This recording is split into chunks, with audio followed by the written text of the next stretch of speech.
নীরবে আছো কেন, আছো কেন,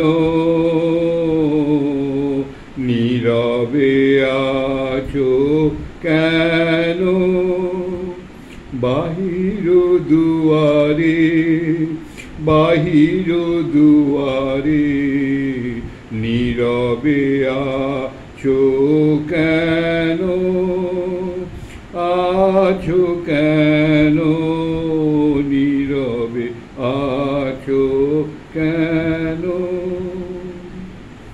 আঁধার লাগে চোখে, দেখি না তুহারে, আঁধারে লাগে চোখে, দেখি না তুহারে, নীরবে আছো কেন,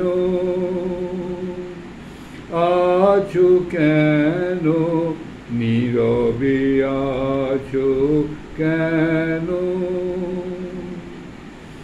সময় হলো রে জানি নিকটে লবে টানি, সময় হলে জানি নিকটে লবে টানি, আমারও তোরি খানি ভাসাবে জুয়ারে, নীরবে আছো কেন, আছো কেন, নীরবে আছো কেন, সফল প্রাণ শুভ লগনে, সকল তারা তাই গাহুক গগনে, সফল প্রাণ শুভ লগনে, সকল তারা তাই গাহুক গগনে, করো গো, করো গো সচকিত আলোকে পুলকিত, করো গো, করো গো সচকিত আলোকে পুলকিত, স্বপন নিমিলিত হৃদয় গুহারে, স্বপন নিমিলিত হৃদয় গুহারে, নীরবে আছো কেন, আছো কেন, নীরবে আছো কেন, বাহির দুয়ারে,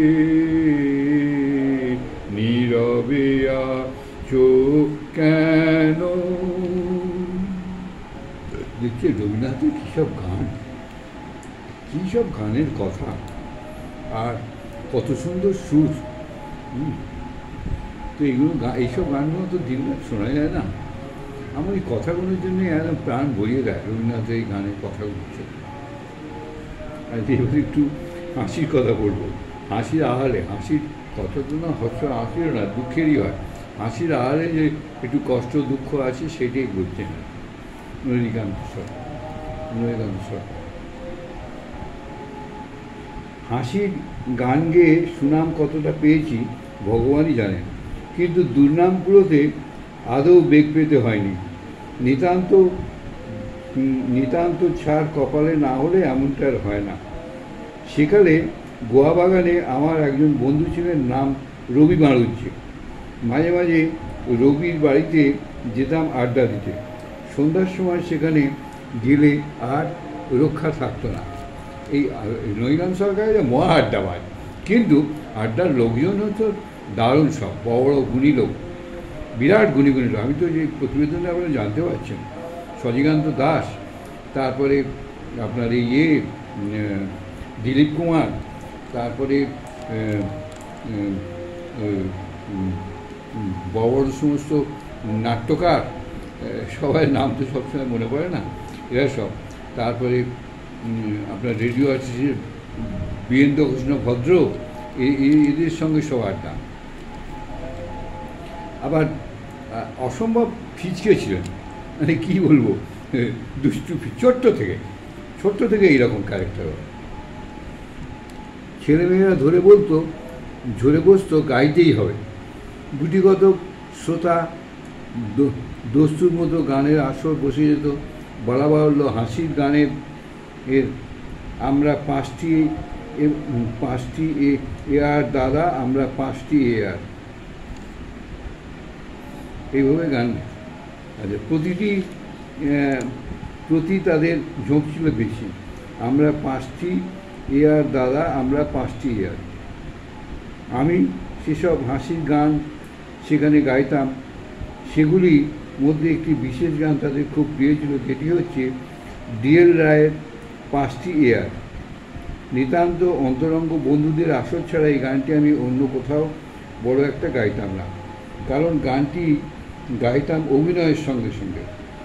মাথার চুল উঁচু করে বগলে বোতল নিয়ে টলতে জড়িত কণ্ঠে গাইতাম, মানে মাতাল সেজ আর কি। এই বাড়ির পাশে থাকতেন প্রসিদ্ধ অ্যাটর্নি কুঞ্জবিহারী ঘোষ। সে সময় তার সঙ্গে আমার কোনোরূপ আলাপ পরিচয় ছিল না। 15-16 বছর পরে তার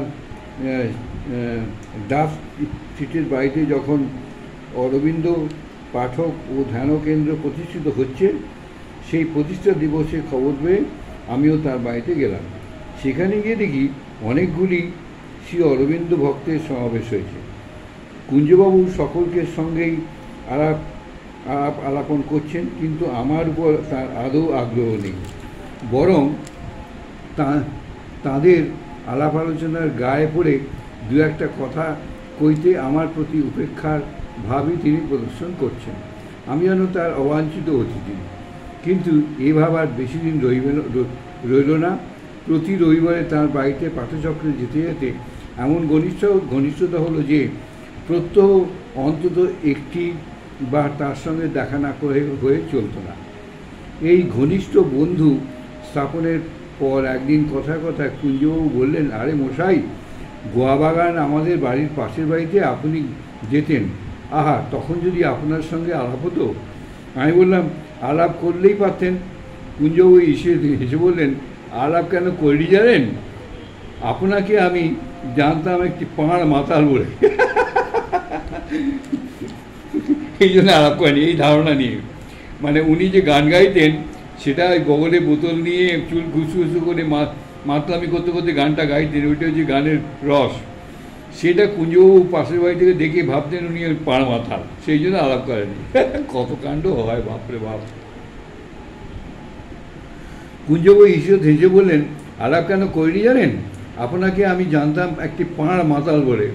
পাশের বাড়িতে মদের বোতল নিয়ে আপনাকে মাতলামি করতে দেখেছিলাম। পরে অবশ্য শুনেছিলাম যে আপনি মাতালের ক্যারিকেচার করেছিলেন, কিন্তু তাতেও আপনার সম্বন্ধে আমার ধারণা পাল্টায়নি। এখানে যেদিন পাঠচক্র প্রতিষ্ঠিত হলো সেদিন আপনাকে দেখে আমার কেবলই মনে হয়েছিল, এই মাতালটা এখানে কেন এলো? আমি বললাম, এখন কি মত পাল্টেছে? কুঞ্জবাবু হেসেই বললেন, কতকটা। বললেন কতকটা, সবটা নয়।